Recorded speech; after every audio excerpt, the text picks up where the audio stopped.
Tenants and their advocates from the historic Julia C. Lathrop Homes, along with the residents of the Cabrini-Rowhouses and elsewhere, crashed the Chicago Housing Authority's public board meeting held at the Seward Park Fieldhouse on March 15, 2011. There, they demanded that the CHA Board Commissioners rethink their plans for redevelopment of Lathrop and the Rowhouses, as well as assist tenants with resident-owned businesses. Here's more of what went on at the public meeting with the CHA Board Commissioners. Good morning. I'm glad Resolution 2 was taken off the table because us signing off on a signing sheet did not constitute us agreeing to a land transfer. So in the future, I think you should look at the minutes and the consensus made of the LAC agreeing to land transfer. So I want y'all to take that into consideration because I didn't know it was going to be on the table today. Because I went to the committee meeting last Wednesday because I heard about it. So when I want y'all to think about it. I want y'all to see us say yes to a land transfer before y'all decide on voting on it. Number two, 3 years ago, the people in the Cabrini-Rowhouses got a 180-day notice to move so y'all can start on phase 2 of rehab the rowhouses. Now, the transformation plan annual plan say for us to be determined. Well, when we left with that 120 day, we didn't know that y'all decided that we was not going to be rehabbed. So as a Cabrini president, our decision is that to find capital funds money and start phase 2 of rehab and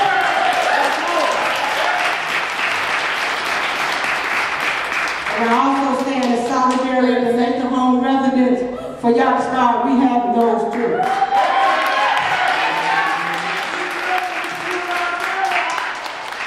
Dr. Harris, I kind of do a little hip-hop, so I'm going to remix what you did. I have to. I want the CHA commissioners to concentrate 10% on what has not happened. But I want them to enforce 100% the rights of residents.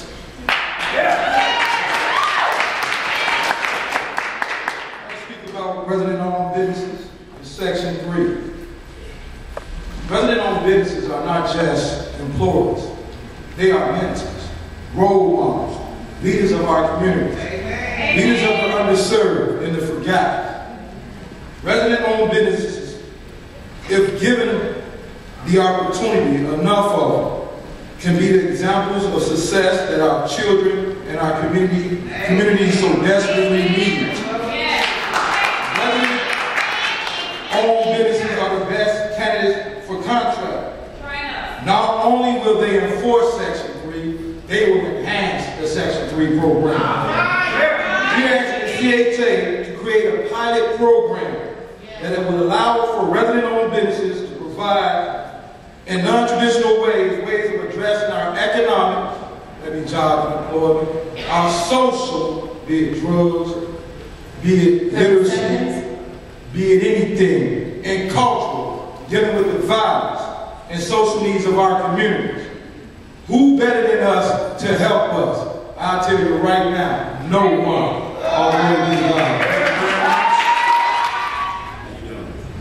Thank you for allowing me to speak this morning.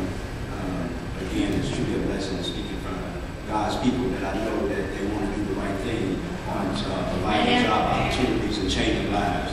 And that's what we're here today, talking about changing lives, especially with resident-owned business. And I want to piggyback off Mr. J.R. Fleming about resident-owned business. We face a very big challenge today with CHA, because CHA is, and HUD, supposed to be in the business of changing lives through resident-owned business. And we're not seeing that today.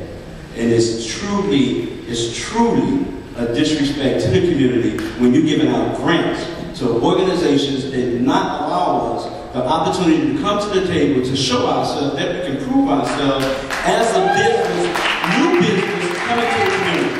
So we would like to take we would like to take a long, hard look at the grants that you're providing to outside groups, the usual suspects, the people that been at the table for years causing this problem. And we need to look at that. If Mayor Daley can give us an opportunity, truly CHA can give us an opportunity to prove it ourselves as a business owner. Thank God that Mayor Daley called on our organization. We're the only organization in the city of Chicago selling business through the NSP program on the west side in East Garfield. So there's a big challenge and we like to use that as a platform to show, give us an opportunity, this is what we can do within the Lathrop Homes, over in Abbey Wells, Rockwell, Archeo Garden. Just allow us an opportunity, give us a chance to change lives, because a lot of this. County Centeno. Hello, my name is Kelly Centeno. I'm 17 years old, and I want to share my opinion about how CHA has turned my life around by the nonsense of trying to destroy my beloved home, also my wonderful community. Like wow pops into my head when I see and hear about my neighborhood is going to one day be demolished in the views of my own eyes by my fellow Americans. It hurts my heart to feel like I am nothing to my own resident board. That is what I truly feel. I can't believe that the CHA can just try to make me feel displaced in my own home and my own community. Leaving my home brings tears to my eyes, because this home is what I can truly remember from all my childhood. All my ups and downs that I went through and recovered from, because I had a family and a wonderful home that I spent 9 years of my life in. I know people might say, get over it, start new. But how can I start new if nothing in my views about my home and my community is not old to me? Because as I see it, there is still life in my home and my community that I live in. I have seen many things, heard many opinions, but my opinion still stands strong. I believe in good and bad, and when the government decides to set a plan for us, I hope it don't make me feel less of a person and as a young American. Thank you very much. Thank you.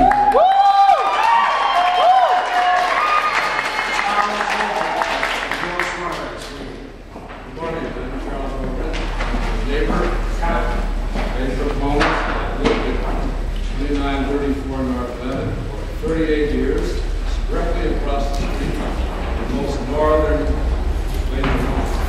Rather than give a speech, I should read a statement that I wrote, so I keep it in my mind.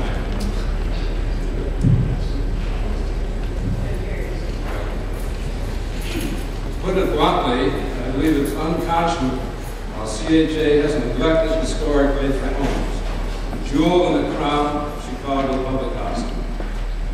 For the first 28 years of my residency here, we had a thriving community, both Lathrop residents and neighbors. The late A.J. Finley, a Lathrop resident, taught me how to plant a home vegetable garden in my yard. My neighbor across the street is Lathrop Dennis Sardi, married my next-door neighbor, Vicki Payne. But now, because of empty buildings, we have almost no community. Each day as I walk south along Levitt Street with the Bercy bus to go to work, I pass the river on my right, and on my left, architecturally significant buildings set among 80-year-old oak trees, in a park-like setting designed by nationally famous landscape architect Jens Jensen. You can't get any better than that unless you live along Lakeshore Drive and have a lake on it. 30 seconds. But you can't get better than that. But yet, CHA has seen fit to neglect these historic buildings and green space. This is Chicago's treasure. My suggestion to prevent further destruction is to lease up the apartments on the north side of the Bercy while the planning process is going on, and then preserve and rehab one building at a time until all of Lathrop is restored to its former glory. Thank you. Good morning, Commissioners. Mr. Gordon, my name is Miguel Suarez. I am a Lathrop resident for over 20 years, also a member of the Lathrop Leadership Team. Over a decade ago, the Chicago Housing Authority froze all new leasing at Lathrop. For years, we have called on the CHA to lease up many of the empty units at Lathrop, but CHA has refused. The growing number of vacancies undermines the quality of fire efficient turns, leads to more vacancies. A In January, CHA announced that it intends to consolidate all of Lathrop from remaining 175 households on south of University Parkway by requiring 78 families to move from the north end to the south end. The justification that CHA gave is that residents aren't safe because there are too few of them. Last month, the families north of University were given 180 days notice to move to the south end. The CHA may not even honor those 180 days. As some residents move out, CHA can declare certain buildings too empty and issue 30-day notices to the remaining residents. This major disruption in residents' lives comes at the exact same time that CHA expects residents to participate in a planning process to determine Lathrop's future. Also, while the Boys and Girls Club and the Mary Crane Center will remain open, CHA has not shared any plan to provide new meeting spaces, programs, or activities at the south end after consolidation. Moreover, CHA tends to leave the buildings on the north end sitting vacant and boarded indefinitely, turning a physical asset into a perceived eyesore. Again, right in the midst of the planning process. The CHA has still not come forward with a plan for the neighborhood, safety around the vacant buildings, nor a plan to keep the buildings in good condition. We have requested this at several working group meetings. In a recent meeting with us, Development Team Lathrop Community Partners noted that buildings left vacant and not regularly inspected and cared for are vulnerable to problems that can sharply increase the cost of rehab. Ironically, the CHA tends to risk significant damage to the buildings and landscape of the north half of the Lathrop, even as the National Park Service reviews a nomination to add Lathrop to the National Register of Historic Places. The National Register designation would allow CHA to use historic rehab tax credits to generate tens of millions of dollars to revitalize Lathrop if there is a credible, substantial preservation plan. Also, the 2010 Lathrop RFQ, which set the development guidelines for Lathrop community partners, identified historic preservation as one of its key goals and identified rehab tax credits as a key funding source. Okay, I have respect for everybody else. Please keep 17-year resident of Lathrop Homes. That's my daughter Kelly. The CHA has given us reasons that now they're worried about our safety, but yet they plan to keep a boys club and a daycare center on that vacant site. CHA plans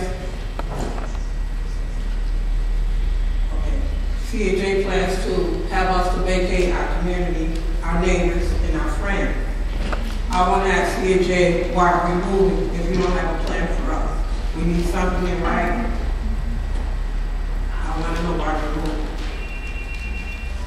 A little bit about Lathrop. We are on a well-lit community area surrounded by our residents, neighbors, churches, schools, parks, homes, businesses, and our police station that is 2 blocks from us. We're very lit. And they are there to serve and protect us as best they can. We do not want residents, neighbors, friends to seem like we're abandoning our community and that we need to preserve our historic green Lathrop homes and treat our property and residents as such. Our plan is that we need affordable housing as our human right. Our plan for our community of the historic housing is to rehab and to redevelop Lathrop homes for low-income families, affordable housing with options to rent to own, and we don't need no market rate. CHA said if it's change, then show us precedents that you plan to change, to start changing the plan. Thank you very much. I don't want to get too close to this microphone because most people know I have a big mouth. Okay. I am a resident of Lathrop Homes.